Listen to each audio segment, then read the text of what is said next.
Hello साथीहरू, नमस्ते। स्वागत छ मेरो भ्लगमा साथीहरू। हजुरहरू सन्चै हुनुहुन्छ होला, म पनि सन्चै छु साथीहरू। ढिलै भए पनि ह्याप्पी न्यू इयर सम्पूर्ण साथीहरूलाई, सम्पूर्ण नेपाली दाजुभाइ तथा दिदीबहिनी आमा बाबाहरूमा सम्पूर्णलाई ह्याप्पी न्यू इयर साथीहरू। राम्रोसँग मनाउनु होला साथीहरू। जसरी इङ्ग्लिस ह्याप्पी न्यू इयर मनाइन्छ त्यसरी नै नेपाली न्यू इयर पनि मनाउनु होला भन्दै आज चाहिँ म घरमा रोटी बनाएर खाने भनेर तयारी गर्दैछु साथीहरू। अन्तिमसम्म हेरेर साथ दिनुहोला हजुरहरूले साथीहरू। कस्तो लाग्छ मेरो भिडियो लाइक सेयर कमेन्ट पनि गर्नुहोला साथीहरू। नयाँ साथीहरू हुनुहुन्छ नि लाइक सब्सक्राइब गरिदिनु होला भन्दै आजको मेरो भिडियो सुरु गर्छु। आज चाहिँ साथीहरू मैले चाहिँ चामलको पिठोको मात्रै रोटी बनाउन जान्दैछु। कस्तो बन्छ हेर्नु। यता छ मेरो पिठो। मैले यो पिठो चाहिँ हिजो बेलुका भिजाएर राखेको, बिहान चाहिँ मिक्सरमा पिसेर रेडी बनाइसकेँ। थोरै बनाउन लगाएको, रोटी चाहिँ धेरै बनाउँदिनँ म। अनि यता मेरो तेल पनि हालेर रेडी बनाइसक्न लाएँ। तेल पनि ताते जस्तो छ।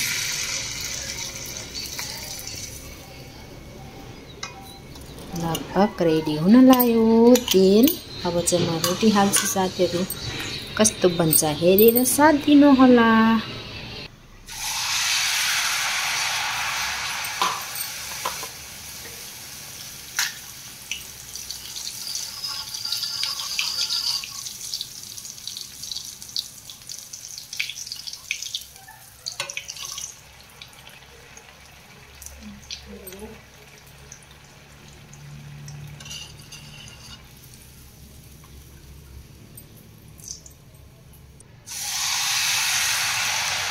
यो भाँडामा चाहिँ रोटी बनाउनु सजिलो हुँदो रहेछ है।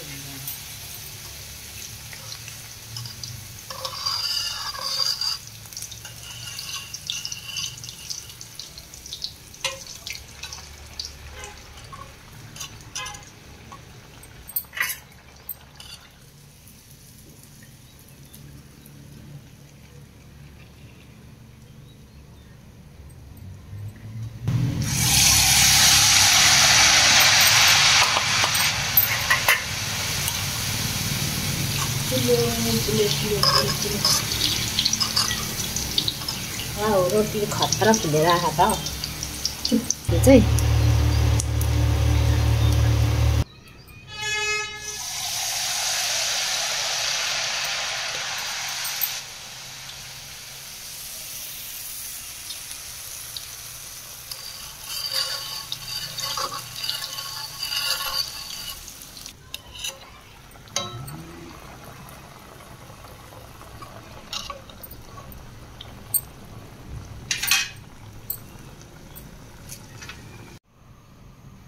यता छ र साथीहरू रोटी चाहिँ मजाले खोक्रो भएको छ मजाले।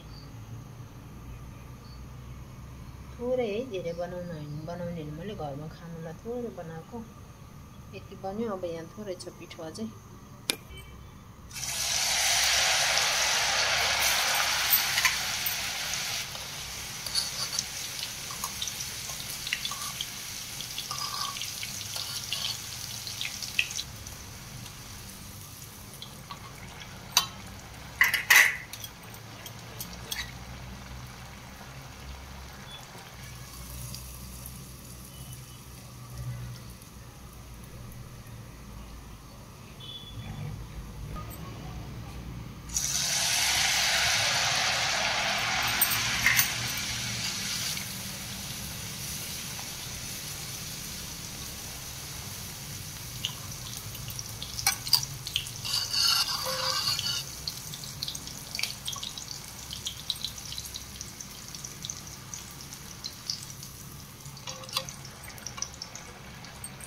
ल्याउँदै छिटी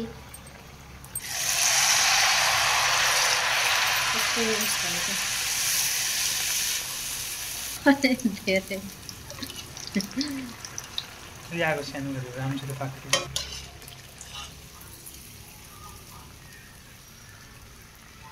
यस्तो भयो रोटी साथीहरू।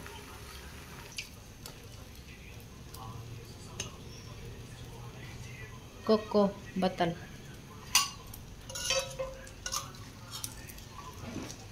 क्यामेराम्यान फेरि खतरा है साथीहरू, पुरा तल खिचेर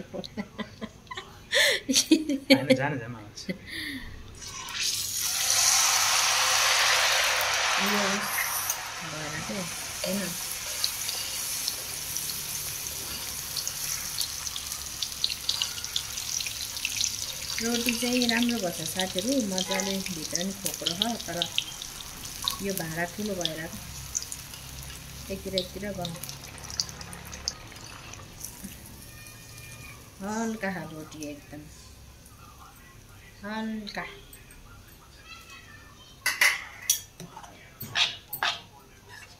म चाहिँ हातले हाल्न जान्दैन है, घुमाउनै पुग्दैन, त्यही भएर म धेरै जसो सोरीले हालिदिन्छु रोटी चाहिँ।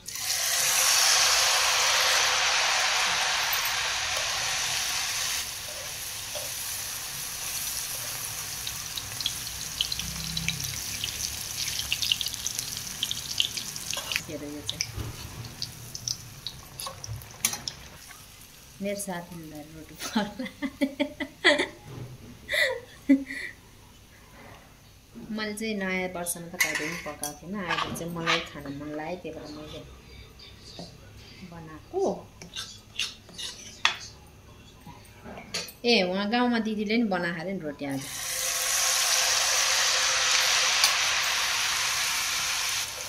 दुईजनालाई फोन गरेको, दुईजनाले रोटी बनाउनु भएको भनेको।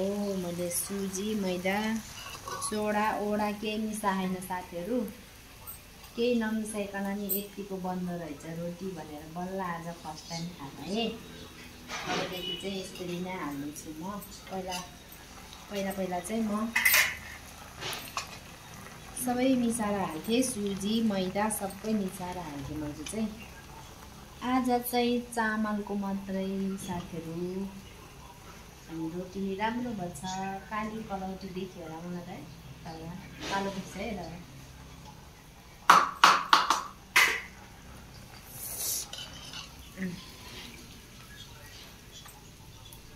एकदम हल्का क्या रोटी। अब चाहिँ लास्ट सिद्धियो साथीहरू। यो चाहिँ हातले घुमाउनु चाहिँ कस्तो हुँदो रहेछ, हातले घुमाउनै जान्दैन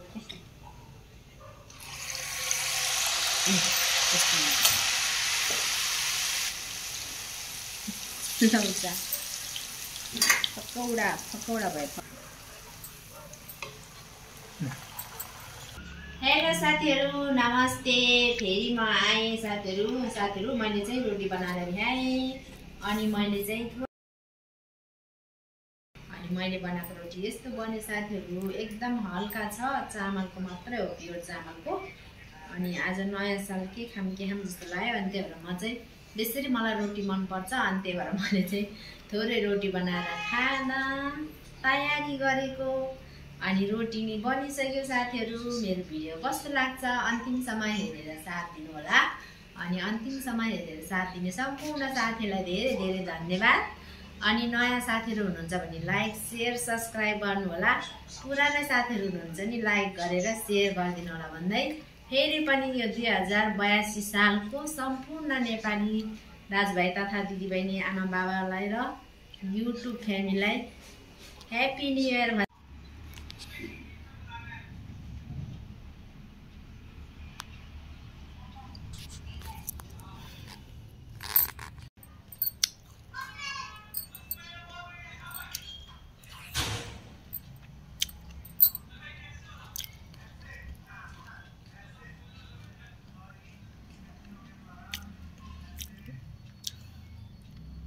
आज चाहिँ 1 गते साथीहरू सबै घुम्न गयो म चाहिँ घरमै।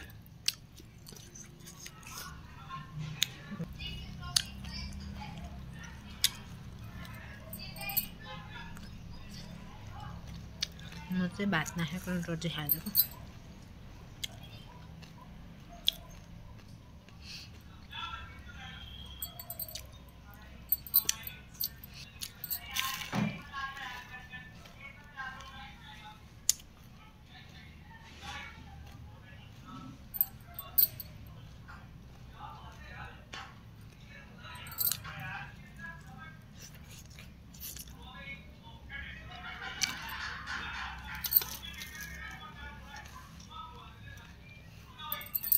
त्यहाँ किनभने मोबाइलको आवाज लाउड स्पिकर गरेर सुने खाके त्यहाँ अर्का त्यो डिस्टर्ब हुन्छ नि त त्यही भएर म यहाँ आएर बसेर खाएको म चाहिँ यहाँ छु यहाँ बसेर खाइरहेको छु रोटी इन्जोय गरेर खाइरहेको छु म चाहिँ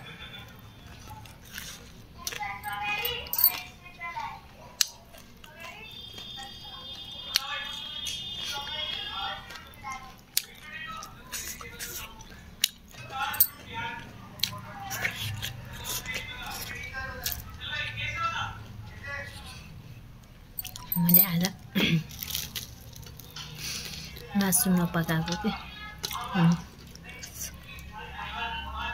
अन्डा अनि आलु बोइल गरेर अनि फ्राई गरेर पुरा गरम मसलाहरू हालेर पकाएको त यो पनि मासु झैँ टेस्ट आएछ मासु चाहिँ बास्ना आएछ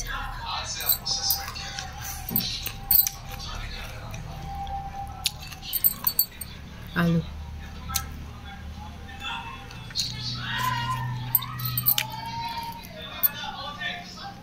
दामी भन्छ दामी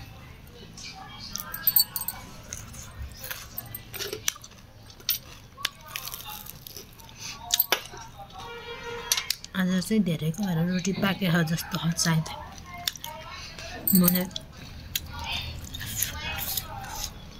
मेरो गाउँमा जेठानीलाई फोन गरेको त रोटी बनाउनलाई पिठो पिन्न लगाएको भनेको थियो पिठो पिन्न लगाएको म त भनेको थियो अनि फेरि उता जेठानीलाई फोन गरेपछि फेरि बालाई दिदीहरूलाई सबैलाई फोन गरेँ दिदीले फोन उठाएन अनि फेरि यता साथीलाई फोन गरेको त साथी चाहिँ काठमाडौँमा छ अनि साथीलाई फोन गरेको त पुरा त्यसले नै रोटी बनाउन लगाइरहेको रोटी बनाउन लगाएको म त भन्छ त्यसले नि अनि फेरि मैले नि रोटी बनाउनलाई मैले नि चामल भिजाएर राखेको छु अहिले एकछिनमा बनाउने हो भने भनेपछि धेरैजनाको घरमा आज रोटी पाकेको नयाँ सालले जति पनि हो दुःख कष्ट सब पुरानो सालमै छोडेर नयाँ सालमा राम्रो राम्रो होस् सबैजनाको मेरो पनि